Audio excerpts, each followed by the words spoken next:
ஸ்ரீமத் பகவத்கீதை 10ஆம் அத்தியாயம் விபூதி யோகம். அனைத்துக்கும் ஆதி மூலமாய் இருப்பவர் பகவான். ஸ்லோகங்கள் 1-6.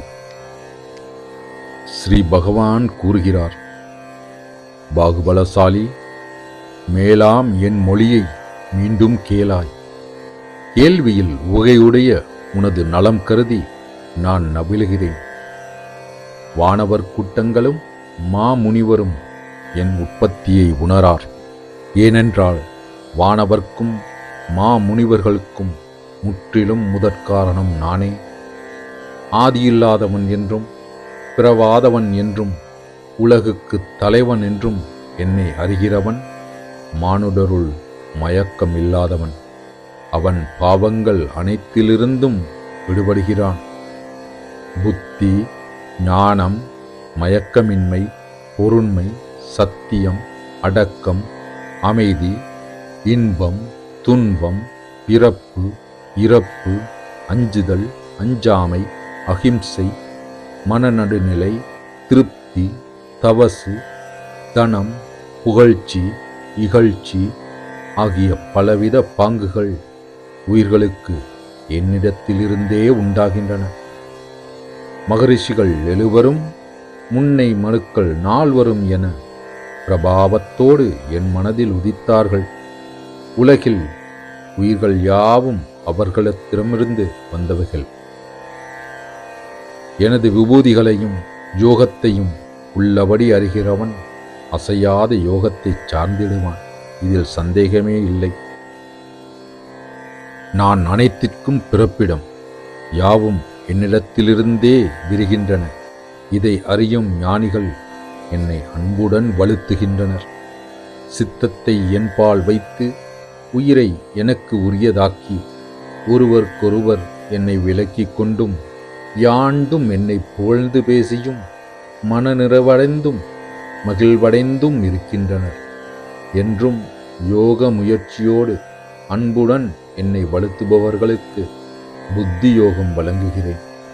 அதனால் அவர்கள் என்னை அடைகிறார்கள். நான் அவர்களுக்கு அருளால் இறங்கி அந்த காரணத்தில் வீற்றிருந்து மெஞ்ஞான சுடர் விளக்கால் அஞ்ஞானத்தால் உதித்த ஆறிருளை அகற்றி விடுகிறேன். அர்ஜுனன் கூறுகிறார், மேலாம் பிரம்மம், உயர்ந்த இருப்பிடம், ஒப்பற்ற புனிதம் தாம் ஆவீர். எல்லா ரிஷிகளும் தேவ ரிஷிகளும் நாரதரும் அப்படியே அசிதர், தேவலர், வியாசர் ஆகியோரும் உம்மை நித்தியமானவன், திவ்ய புருஷன், ஆதிதேவன், பிரபாதவன், எங்கும் நிறைபொருள் என்று இயம்புகின்றனர். தாமும் அப்படியே பகர்கின்றீர். கேசவா, நீர் எனக்கு ஓதுவது யாவும் உண்மை என்று எண்ணுகிறேன். பகவானே, உமது தோற்றத்தை தேவர்களும் அறியார், தானவர்களும் அறியார். புருஷோத்தமா, உயிர்களை படைத்தவா, உயிர்களுக்கு இறைவா, தேவதேவா, அண்ட நாயகனே, உம்மை உம்மால் நீரே உள்ளபடி அறிவீர்.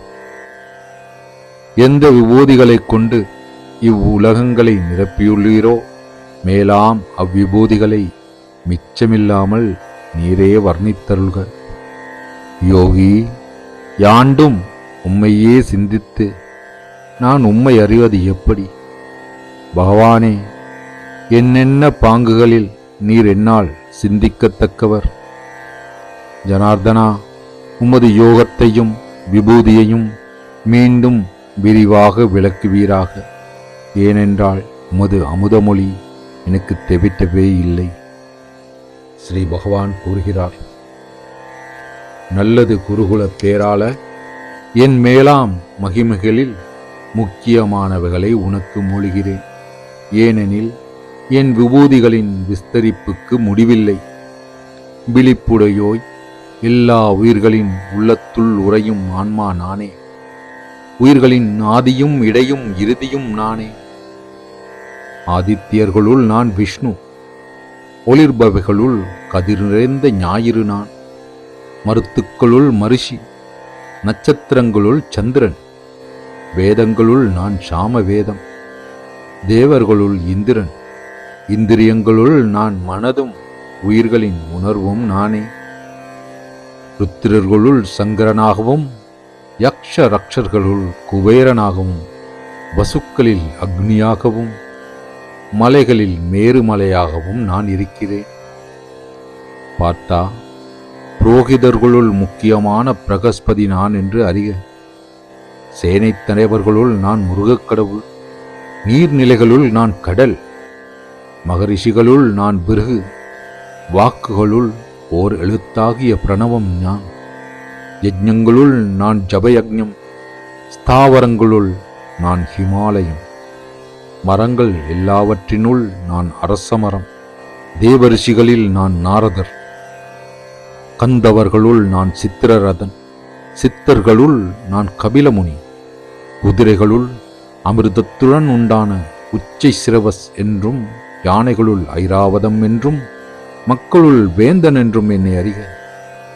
ஆயுதங்களுள் நான் வஜ்ராயுதம், பசுக்களுள் காமதேன், பிறப்பிப்பவர்களிடத்து நான் மன்மதன், பாம்புகளுள் நான் வாசுகியாக இருக்கிறேன், நாகங்களுள் நான் அனந்தன், ஜல தேவதைகளுள் வருணன், பித்ருக்களுள் அரியமான், அடக்கி ஆள்பவர்களுள் நான் ஜமன் ஆவேன், தைத்தியர்களுள் நான் பிரகலாதன், கணிப்பவர்களுள் காலன், விலங்குகளுள் சிம்மம், பறவைகளுள் கருடனாகவும் நான் இருக்கிறேன், தூய்மைப்படுத்துபவர்களுள் காற்றாகவும், ஆயுதம் பிடித்தவர்களுள் ராமனாகவும், மீன்களில் மகரமாகவும், நதிகளில் கங்கையாகவும் நான் இருக்கிறேன். அர்ஜுனா, சிருஷ்டி பொருள்களுக்கு நான் ஆதி நடு அந்தமாகிறேன். வித்தைகளுள் நான் ஆத்ம வித்தை, தர்க்கிப்பவர்கள் வாழ் நான் வாதமாகிறேன். எழுத்துக்களுள் நான் அகரம், கூட்டு சொல்களுள் இரு சொல் கூட்டு. ஓயாத காலம் நானே, எங்கும் பறந்திருந்து வினை பயனை வழங்குபவனும் நானே. அனைத்தையும் அழிக்கும் மரணம் நான், செல்வர்களின் வளர் செல்வம் நான். பெண்மைகளுள் நான் புகழ், திரு, சொல், நினைவு, அறிவு, திண்மை குறையாக இருக்கிறேன். மேலும் நான் சாமகானங்களில் பிருகத் சாமம், சந்தங்களில் காயத்ரி, மாதங்களில் நான் மார்கழி, பருவங்களில் வசந்த காலம் நான், வஞ்சகர்களின் சூதாட்டம் நான், தேஜஸ்விகளுடைய தேஜஸும் நான், வெற்றியாகவும் முயற்சியாகவும் சாத்விகளுடைய சத்துவ குணமாகவும் நான் இருக்கிறேன். விஷ்ணிகளுள் நான் வாசுதேவன், பாண்டவர்களுள் நான் தனஞ்சயன், முனிகளுள் வியாசர், கவிகளுள் நான் சுக்கிரன், கண்டிப்பவர்கள் வாழ் நான் செங்கோல், வெற்றி வேண்டுவர்கள் இடத்து நான் நீதி, இரகசியங்களுள் நான் மௌனம், ஞானிகளுடைய ஞானமும் நானே. அர்ஜுனா, எல்லா உயிர்களிடத்தும் வித்து எதுவோ அது நான். என்னை அன்றி ஜங்கம ஸ்தாவரங்களில் வாழ்வது ஒன்றுமே இல்லை. எதிரியை வாட்டுபவனே, என் திவ்ய விபூதிகளுக்கு முடிவில்லை. என் திவ்ய விபூதி விரிவுகளில் ஒரு சிறிது என்னால் இயம்பப்பட்டது. மகிமையும் அழகும் வலிவும் உடையது எது எதுவோ அதெல்லாம் என் பிரபையின் ஒரு பகுதியில் உண்டானது என்று அறிக. அர்ஜுனா, இதை பலவிதமாக பகுத்து அறிவதால் உனக்கு ஆவதென்ன? எனது ஒரு அம்சத்தால் உலகு அனைத்தையுமே தாங்கியிருக்கிறேன். பிரம்ம வித்தையை புகட்டுவதும் யோக சாஸ்திரமானதும் ஸ்ரீ கிருஷ்ணார்ஜுன சம்பாதமாக வந்துள்ளதுமாகிய பகவத்கீதை என்னும் உபனிஷத்தின் கண் விபூதி யோகம் என்ற 10ஆம் அத்தியாயம்.